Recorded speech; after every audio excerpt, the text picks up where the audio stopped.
Totoo ba 'to? Pero sayang 'no, konting points na lang at may isasali pa pala sana si Chelsea Manalo sa top 12 sa Miss Universe 2024. As in napakasayang oh. Hindi ko alam kung tama ito or legit, pero kung makikita nyo, top 13 si Philippines. So, siya yung next in line kay Thailand na konti lang talaga, decimal points lang yung difference nila.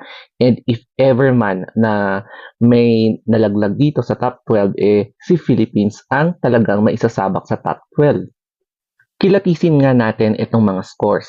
So, si Peru meron siyang 9.787, yung pinaka-highest. Second naman si Russia, 9.763, followed by Venezuela, 9.695, Chile, 9.693, Puerto Rico, 9.583, Mexico, 9.565, si Argentina, 9.5